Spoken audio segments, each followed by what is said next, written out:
Bom dia, eu sou a professora Maria Auxiliadora Drummond, do Departamento de Genética, Ecologia e Evolução da Universidade Federal de Minas Gerais e gostaria de compartilhar com vocês um pouco do conhecimento coletivo adquirido durante o desenvolvimento de dois projetos de pesquisa e extensão, que são os projetos Miocusul e Projeto Piqui.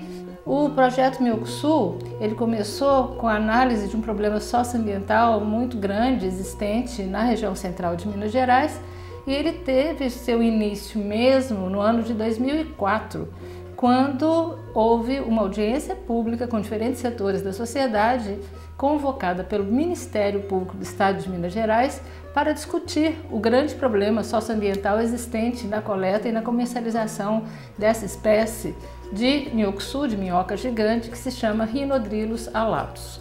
Já existia na época de 1980 um projeto de combate a essa atividade, um processo muito repressivo com relação aos extrativistas e comerciantes. E por isso era tão difícil a gente começar a construir coletivamente algum tipo de ciência, né? Porque eles não confiavam na gente.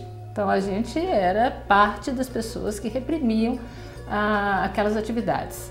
Bom, então passados quase 2 anos, depois do início do projeto, é que a gente começou a ter algum tipo de confiança a partir dos comerciantes e dos extrativistas e nós conseguimos ir a campo com eles, fazer várias ferramentas participativas para a construção coletiva do conhecimento, por exemplo, um mapa falado que nos mostrou que a espécie ela ocorria em 17 municípios e não em 2 municípios como se sabia antes. E nós visitamos com eles esses 17 municípios.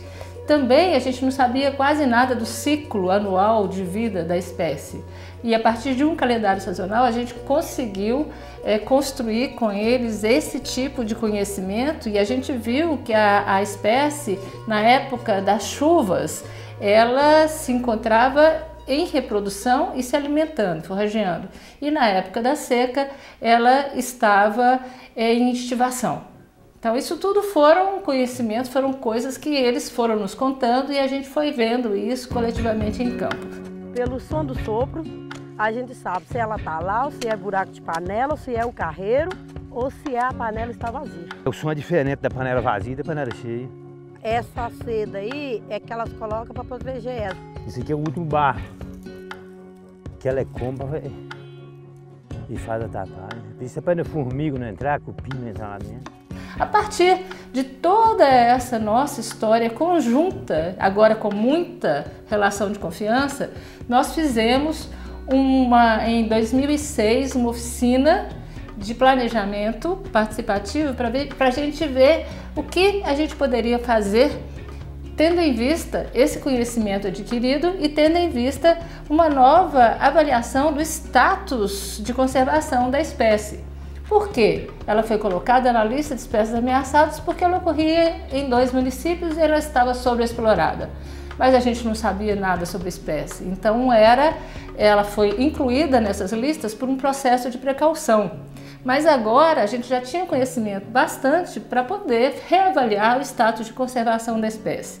Então em 2006 a gente fez uma oficina com 83 pessoas, com vários setores, os extrativistas, principalmente de uma comunidade quilombola, cuja atividade principal é a extração do Miocusul, que é a comunidade quilombola de Pontinha.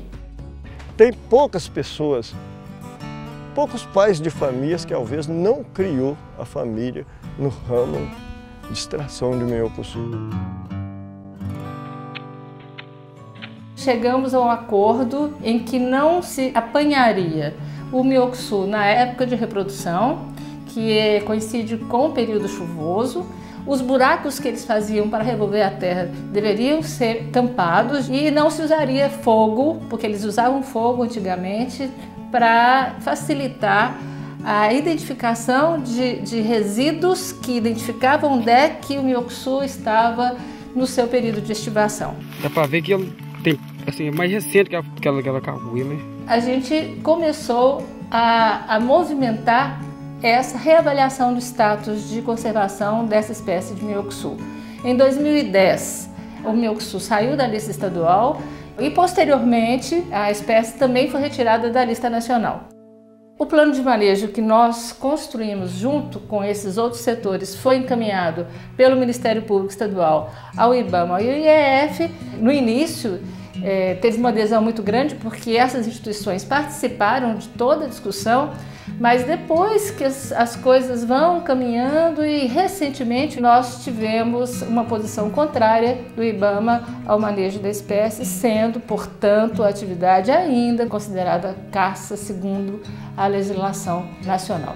Vai ter que existir uma coisa que dá para levar a comunidade a trabalhar, porque a comunidade parada não produz também. Desde 2006, nessa oficina de planejamento que eu contei um pouquinho aqui, eles nos perguntaram, então, o que nós vamos fazer durante o período de reprodução do Mioxu? E aí, com base nisso, iniciamos um projeto que é o Projeto Pequi, através de uma montagem de um calendário sazonal, né, que é uma técnica participativa, onde a gente reconheceu que o período reprodutivo do Mioxu, ele coincidia exatamente com a frutificação do piquizeiro. E, segundo os comunitários, o piquizeiro era muito abundante no território quilombola, que é situado no município de Paraupeba. Como a comunidade quilombola de Pontinha tem cerca de 2.000 pessoas, cuja atividade é essencialmente a extração do Mioxu, nós resolvemos iniciar esse trabalho do Projeto Pequi nessa comunidade.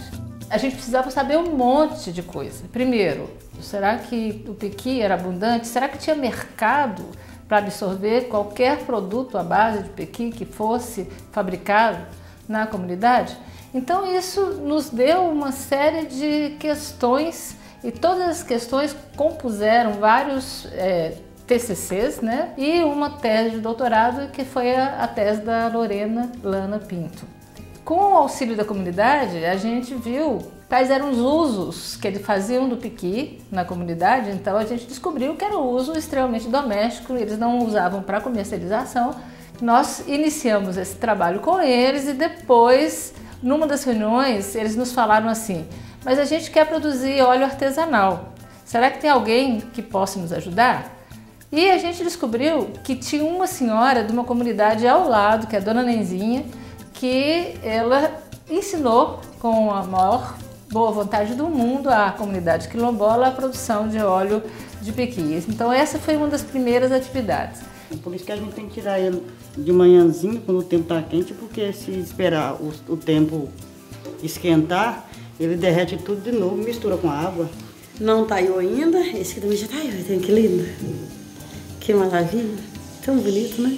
Logo depois, a gente fez um intercâmbio na região norte de Minas Gerais, onde a comunidade visitou cooperativas da região. No norte de Minas Gerais tem uma tradição muito maior do que a região central de Minas Gerais na produção, né, de produtos à base de pequi.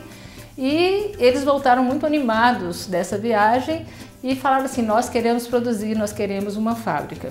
E começaram a produzir tanto óleo como a polpa em conserva, doce e outros produtos à base de pequi, com cursos de capacitação que foram desenvolvidos junto com a comunidade. Em 2015, eles tiveram a primeira produção, já com uma marca Pontinha de Sabor. E eles fizeram a sua primeira introdução no mercado, mas no mercado bastante local, em Caetanópolis, que é uma cidade vizinha a Paraupeba. Um pé de pequi no meu quintal, na minha casa, se eu ver cortando, vai dar briga. Então, assim, é coisa que a gente vai defender, porque tá servindo pra gente agora e vai servir no futuro. Os meus filhos, meus netos, filhos de outras pessoas, com certeza também. Porque é coisa que não era valorizada e agora a gente sabe que tem um valor enorme. Eu procuro, assim, buscar o que a natureza oferece, né, pra gente, né? Aí a gente tem que utilizar isso pra renda da gente, né? Ah, mas tá sendo bom demais mesmo, todo mundo incentivado, agarrado mesmo, a proteger o pequizeiro, né? Uma ótima oportunidade que nós vamos agarrar com dentes e unhas, do jeito que nós puder defender essa oportunidade, nós estamos adorando. A partir daí, a comunidade foi se capacitando em outros produtos e eles falaram assim, será que é interessante a gente produzir mudas para poder garantir alguns piquezeiros na comunidade para o futuro? E nós desenvolvemos um projeto também com germinação de sementes de piqui. Sempre que a gente visitava a comunidade de Pontinha para conversar com os comunitários ou para fazer trabalho de campo, uma pessoa chamava a gente no canto e perguntava: vocês não sabem fazer muda de piqui? Não tem uma técnica que vocês podem repassar para a gente, né? Ou que vocês já ouviram falar? Porque as que a gente aprendeu são técnicas difíceis, né? Às vezes tem que colocar umas substâncias químicas, às vezes demora demais, dá muito trabalho e a gente não consegue fazer aqui. E foi a partir, né, dessas conversas que nós começamos a pesquisar, né, se não tinha alternativa de produzir muda com sucesso na germinação. A gente tem que plantar, se a gente não conseguir colher o fruto, né? Outra pessoa vai colher, vai ficar ali, né? Vai seguir em frente, não é tão difícil. Assim foram criados, né, vários produtos, a comunidade começou a expandir o seu mercado. Em 2020, a gente pretende implantar uma tecnologia social na forma de container, ela toda montada, vai ser instalada na sede da Escola Municipal, ela vai ter tanto uma função de produção como de capacitação de novas pessoas, né, e de multiplicação dessas informações que foram adquiridas durante esses quase 20 anos que a gente está junto às comunidades desde que a gente começou o projeto Piqui e Minhocuçu. Nós estamos num momento muito difícil, agravado pelo rompimento da barragem de Córrego do Feijão, em Brumadinho, que afetou o Rio Paraupeba, afetou toda a pesca e com isso a venda de iscas. Eu acho que falta um pouco mais de coragem das instituições de simplesmente abraçarem um problema que é quase secular. Foi um processo muito criativo, muito interessante para todas as partes e que a gente acredita ainda que ele vai nos auxiliar a construir uma vida nova para esses comunitários.